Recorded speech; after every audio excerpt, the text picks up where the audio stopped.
Welcome, listener, to tonight's tale, a story of a house that whispers. Before we begin, I ask you to settle in, dim the lights, and allow the quiet to envelope you. Let the darkness be your companion. For this story will lead you into a place where the boundaries between the living and the dead are fragile, and the whispers of the past are all too real. This is not a tale for the faint of heart, but perhaps it is already too late to turn back. It was an old house, one that had been abandoned for years. Its once proud windows now stared blankly into the world, broken and covered in layers of dust. The front gate had long rusted shut, the paint peeling off like dead skin. No one ever came here. It was the kind of place people avoided if they knew what was good for them. But one evening, a curious soul named Clara found herself standing before the house. She had heard the stories, of course. Every town had them. Old wives' tales, local folklore, stories of things that could not be explained. The house was no different. The whispers from those who dared venture too close told of strange sounds at night, of lights flickering from within, and shadows moving on their own. Some said it was haunted. Others claimed it was simply a relic of a forgotten time. Clara had never been one to believe in ghosts or things that go bump in the night. She was a skeptic, a woman of reason. But curiosity is a powerful force, and tonight, it pulled her toward the house. With a steady breath, she reached for the gate, giving it a push. It creaked, as though it too had been waiting for her arrival. Her first step onto the cracked stone path was heavy with doubt, but she continued. Each step forward was an invitation, and the house was listening. Clara reached the porch and paused. The door, oddly ajar, beckoned her inside. A cold draft whispered through the gap, carrying with it a scent of damp wood and something far more unsettling, the faint odor of decay.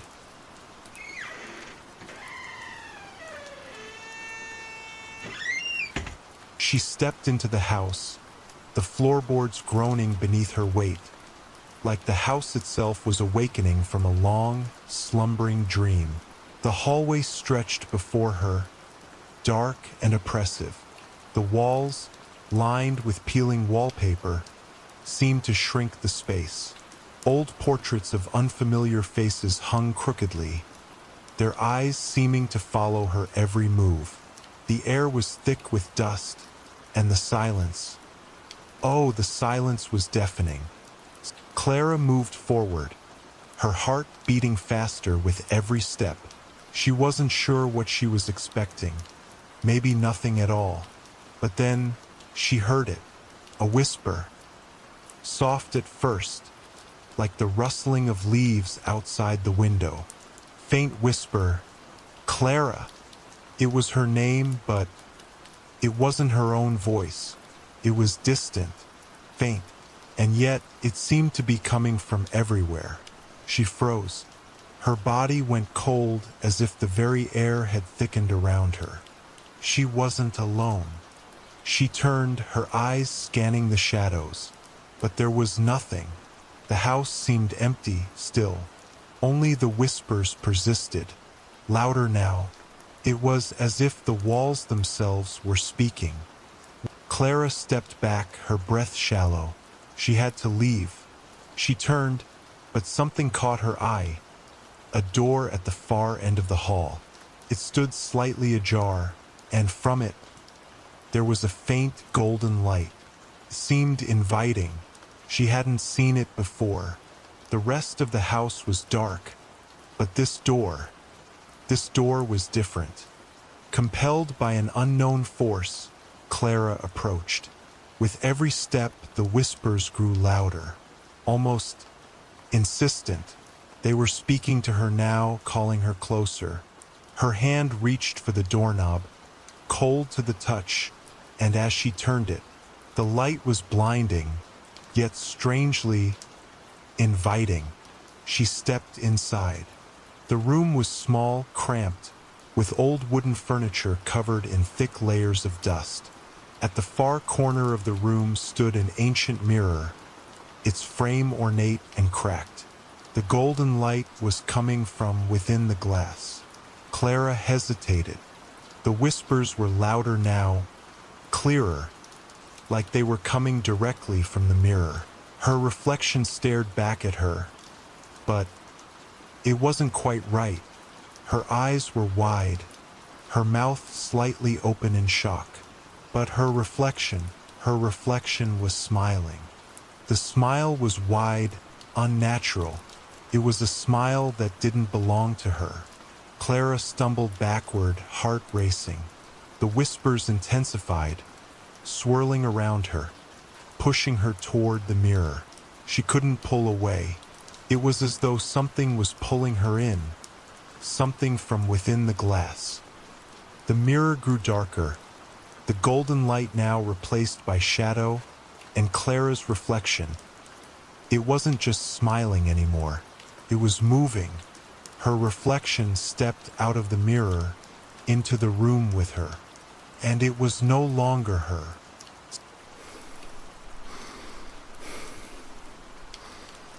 It had Clara's face, but it was wrong. The eyes were hollow, the smile too wide, and it was coming closer, one step at a time. Clara backed away, her hands shaking. She was trapped. The house seemed to close in on her. The walls were no longer still. They were alive, whispering, pressing in, as though they were waiting for something to happen, waiting for her to do something. The reflection, it reached out for her, its cold fingers brushing her skin. Then the mirror shattered. The reflection was gone, but the whispers remained. The room was silent, too silent. Clara looked around, only to find herself standing at the front door of the house once again, the cold night air rushing in. And as she turned to leave, she heard it one last time, a whisper soft and sweet. "Welcome home." Clara never spoke of the house again. Some say she left town, never to return. Others say she simply disappeared. But if you listen closely, late at night you may hear whispers in the wind. And if you stand still long enough, you might just see the faint glow of a light from an old, forgotten house, waiting.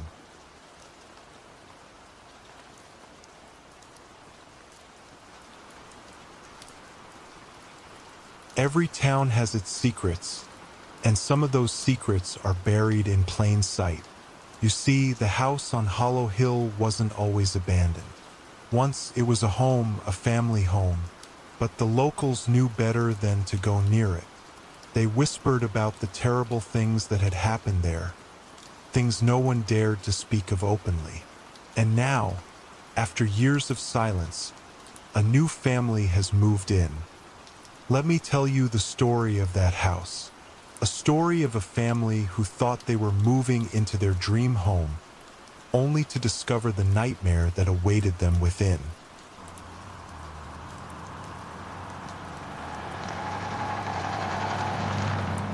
The Thompson family had been searching for the perfect place to start fresh. After years of struggling in the city, they had finally saved enough to purchase a large, old house out in the countryside. The house on Hollow Hill was their dream, a beautiful Victorian mansion with sweeping views of the valley, tucked away from the bustle of town. The moment they saw it, they fell in love. Sarah and David Thompson, along with their 2 young children, Emma and Luke, couldn't believe their luck. The house, although aging and worn, was magnificent. High ceilings, intricate woodwork, and expansive rooms that seemed to stretch forever. It had the charm of a bygone era, and to the Thompsons, it felt like the perfect place to build new memories. They spent their first day exploring the house, settling in and unpacking. But even then, something felt off. A strange heaviness lingered in the air, something that couldn't quite be put into words. The house was quiet, too quiet, the kind of silence that presses in on your chest. Yet, they dismissed their unease, convincing themselves it was just the excitement of the move. That night, as the family gathered in the grand dining room for dinner, a strange sound echoed through the house. A low, groaning noise that seemed to come from the walls themselves. Sarah, always the skeptic, brushed it off as the house settling, an old building creaking under its own weight. But as the days passed, the sounds grew louder. The creaks turned into whispers, and the whispers into voices. Faint at first, like the hum of a distant conversation, but always just out of reach. The Thompsons began to wonder if perhaps they had made a mistake. On the third night, Emma awoke to the sound of her door slowly creaking open. Her room, once filled with comforting shadows, now felt cold and oppressive. She rubbed her eyes and tried to call out, but her voice was caught in her throat. The air around her seemed to thicken, as if something or someone was watching her. At first, she thought it was just her imagination, but then she saw it. A shadow, darker than the night itself, moving across the room. It moved slowly, deliberately, as if it had all the time in the world. Emma tried to scream, but her voice failed her, trapped in the choking silence of the room. Emma. The shadow stopped at the foot of her bed, and for a long moment, there was nothing but stillness. Then it spoke her name again, but this time it wasn't just a whisper. It was a voice low, guttural, and somehow familiar. Emma, come play. Emma bolted upright, her heart pounding in her chest, but the shadow was gone, fading into the air as if it had never been there at all. Her room was empty, silent, as if nothing had happened. Yet, she knew something was wrong, terribly wrong. She ran to her parents' room, but they were fast asleep. She climbed into their bed, her small body trembling. The whispering stopped, but the house felt colder now, like a deep, ancient chill had settled into its bones.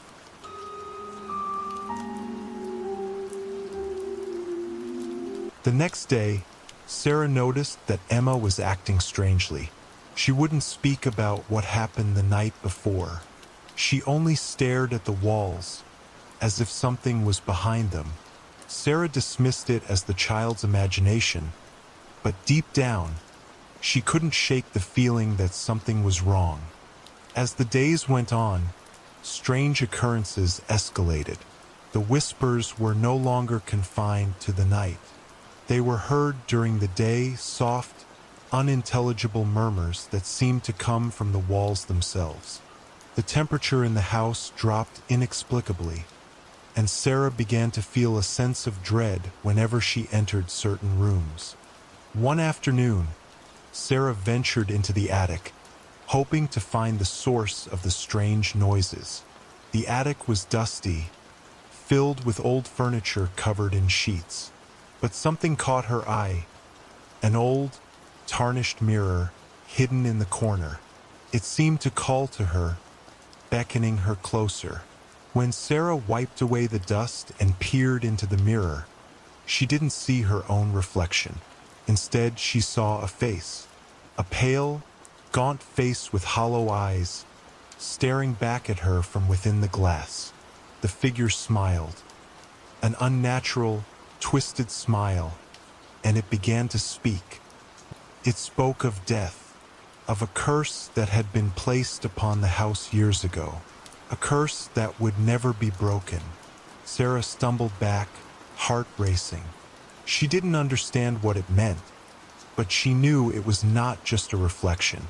That thing, whatever it was real, and it had been watching her. From that night forward, the house seemed to come alive.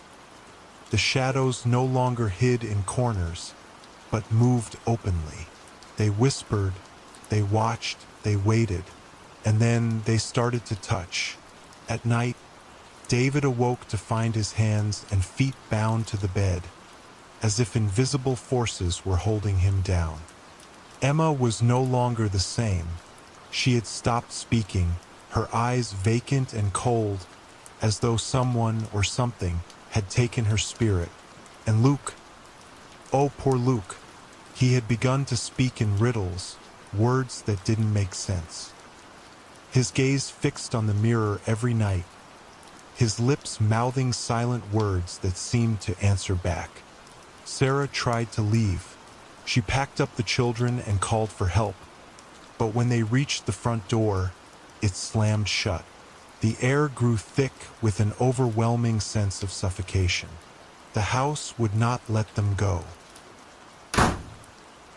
They were trapped, and the house was alive, hungry for their souls.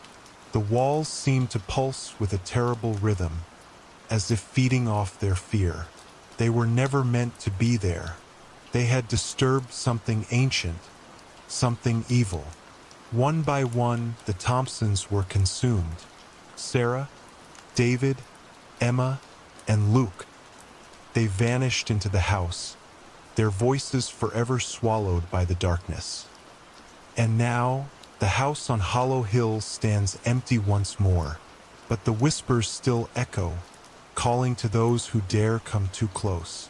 If you listen carefully, you can hear them beckoning, waiting for someone to take their place.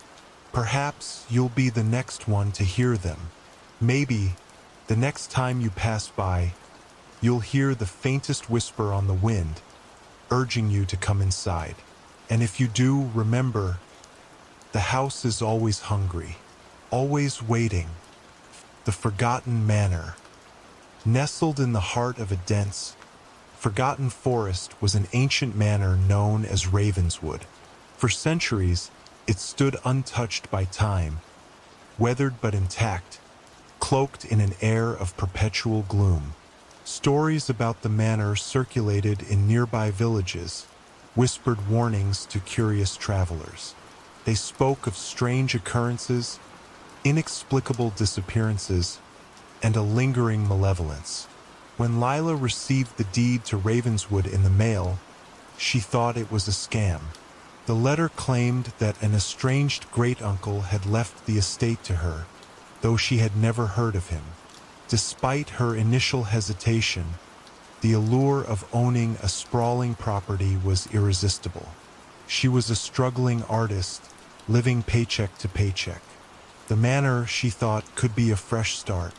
The journey to Ravenswood was long and arduous. The dirt road that led to the property was overgrown, the trees forming an oppressive canopy overhead. When she finally arrived, the sight of the house took her breath away. The manor was enormous, its Gothic architecture striking against the overcast sky. But it exuded an unsettling aura, as if it had been waiting for her arrival. Inside, the house was dark and musty. The grand foyer was lined with faded tapestries, and the wooden floors creaked under her every step. Cobwebs hung in thick drapes from the chandeliers, and the air carried a faint metallic tang. Still, Lila felt an inexplicable pull, a sense that she belonged here. Over the next few days, she began cleaning the rooms, uncovering relics of the past, portraits of stern-faced ancestors, letters written in spidery handwriting, and furniture draped in sheets. Despite her efforts, the house seemed resistant to change. Dust reappeared moments after being wiped away, and strange drafts whispered through the hallways. It wasn't until the third night that Lila began to feel truly uneasy. She was painting in the parlor, using the dim glow of a single lamp, when she heard a faint noise. It was a soft, rhythmic tapping coming from upstairs. She froze, brush hovering midair, and strained to listen. The tapping grew louder, more insistent, as if someone or something was knocking from within the walls. Summoning her courage, she grabbed a flashlight and climbed the grand staircase. The sound seemed to emanate from the end of the hall, where a heavy oak door stood ajar. Inside, she found a room that seemed untouched by time. The furniture was ornate, the wallpaper pristine, and the air unnervingly still. But the tapping had stopped. As she turned to leave, her flashlight flickered, plunging the room into darkness. That was when she heard it. A low, guttural whisper, so close it felt as though it came from within her own mind. "Why have you come here?" The voice was neither male nor female, its tone devoid of emotion. Lila stumbled back, her flashlight sputtering to life. The room was empty. She fled downstairs, her heart racing. That night, she slept with the lights on, but the sense of being watched persisted. The following day, she discovered a hidden door in the library, concealed behind a false shelf. Inside was a narrow staircase spiraling downward into the earth. The air grew colder with every step, and the walls were damp to the touch. At the bottom, she found a small stone chamber filled with strange artifacts. A rusted dagger, a wooden mask carved with grotesque features, and a leather-bound book written in a language she couldn't decipher. Curiosity overcame her fear, and she took the book upstairs to study. Its pages were filled with strange symbols and diagrams, along with illustrations of rituals involving blood and fire. She couldn't shake the feeling that the book was somehow alive, its pages almost pulsing beneath her fingertips. That night, the dreams began. In them, she wandered the manor's halls, which seemed to shift and twist endlessly. She saw shadowy figures lurking in the corners of her vision, always just out of reach. And she heard the voice again, whispering cryptic phrases. "The house remembers. The blood must be repaid. You cannot escape." When she woke, she found herself in a different room, one she didn't recognize. The bed was unfamiliar, the furniture antique. The windows were sealed shut, and the walls were lined with bookshelves filled with titles she'd never seen. It was as if the house itself had rearranged around her. Desperate for answers, she returned to the library, scouring the shelves for any information about Ravenswood. She discovered an old journal, its cover cracked with age. It belonged to her great-uncle, who had written extensively about the house's history. According to the journal, Ravenswood was built on cursed land. The original owners had been practitioners of dark rituals, offering sacrifices to an ancient entity in exchange for power and prosperity. But the entity had turned on them, binding their souls to the house for eternity. Anyone who entered the manor was at risk of becoming part of its twisted legacy. As she read, the walls around her seemed to close in, the shadows deepening. A chill ran down her spine as she realized the journal ended abruptly, the last entry written in a shaky hand. "It's too late. The house has chosen me. Beware the mirror." Her eyes darted to the large mirror hanging above the fireplace. Its surface was unnaturally dark, reflecting not just the room but something beyond it, shapes moving in the blackness. Lila tried to leave the house that night, but the front door wouldn't budge. The windows were unbreakable, and her phone had no signal. The house had become her prison. Over the next few days, her sense of time began to warp. She would wake up to find hours had passed, or lose entire nights in a haze of terror. The whispers grew louder, more insistent, and the figures in the shadows became bolder. stepping into the light. One night, she found herself drawn to the mirror in the library. Its surface rippled like water, and she felt an irresistible urge to touch it. As her fingers brushed the glass, she was pulled inside, plunging into a void of darkness. She awoke in a place that resembled the manor but was wrong in every way. The walls seemed alive, pulsing and breathing. The air was thick with the stench of decay, and the shadows moved with malicious intent. She realized with growing horror that she was no longer in her world. The house had consumed her, trapping her in its twisted dimension. The whispers were deafening now, a cacophony of voices screaming her name. In the end, Lila understood the truth. Ravenswood wasn't just a house. It was a living entity, feeding on the souls of those who entered. And now, she was part of it, her essence bound to its walls forever. The house on the hill remains, waiting for its next victim. Sleep well, dear listener.